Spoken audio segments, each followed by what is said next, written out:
ધોરણ 6 કુતૂહલ પ્રયોગ પોથીમાં જોઈએ પ્રયોગ 1 આપેલ ખાદ્ય પદાર્થોમાં સ્ટાર્ચની હાજરી તપાસવી. સૌપ્રથમ સાધનોમાં આપણે જોઈએ ડ્રોપર, કાચની ડીશ. પદાર્થોમાં તો કે જુદા જુદા ખાદ્ય પદાર્થો અને આયોડિનનું દ્રાવણ. પછી અહીં જે આકૃતિ આપેલી છે તે આકૃતિ તમારે અહીં દોરવાની રહેશે. ચલો એના પછી જોઈએ આપણે પદ્ધતિ. આપેલ ખાદ્ય પદાર્થોમાંથી કોઈ પણ એક, જેમ કે બટાકાની સ્લાઇસ કે કાતરી, એક ડીશમાં લો. હવે ડ્રોપરની મદદથી આયોડિનના ટીપાં તેના પર નાખો. પદાર્થનો રંગ તપાસો.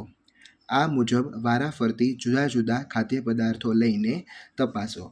એના પછી આપણે અવલોકન જોઈએ.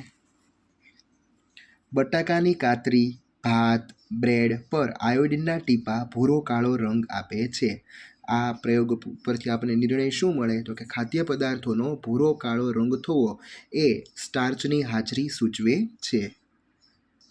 ચાલો, જ્ઞાન ચકાસણીમાં સૌથી પ્રથમ વિકલ્પો આપેલા છે. ટોટલ 5 વિકલ્પોમાં પહેલો વિકલ્પ, નીચેના પૈકી કયા આહારમાંથી કાર્બોહાઈડ્રેટ વધુ પ્રમાણમાં મળે છે? તો કે ભાત.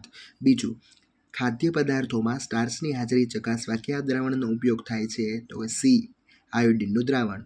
ત્રીજું, તૈલી ખાદ્ય પદાર્થોમાંથી આહારનો કયો ઘટક મળે છે? ડી, ચરબી. ચોથું, નીચેનામાંથી કયો ખાદ્ય પદાર્થ પાચક રેસા પૂરા પાડતો નથી? તો ડી, દૂધ. અને પાંચમું, રિકેટ્સ શાને લગતો રોગ છે? તો કે હાડકાં. ચાલો એના પછી પ્રશ્ન 2, નીચેના પ્રશ્નોના માત્ર ઉત્તરો લખો. એમાં જોઈએ પહેલો, કઠોળમાંથી આપણને કયો ઘટક મળે છે? તો કે પ્રોટીન. પછી બીજો પ્રશ્ન, સૂર્યના કોમળ કિરણો આપણા શરીર પર પડવાથી ત્વચામાં કયું વિટામિન ઉત્પન્ન થાય છે? તો વિટામિન ડી. ત્રીજું, વિટામિન સીની ઉણપથી કયો રોગ થાય છે? તો વિટામિન સીથી સ્કર્વી. દૂધમાં કયું વિટામિન હોતું નથી? તો વિટામિન સી.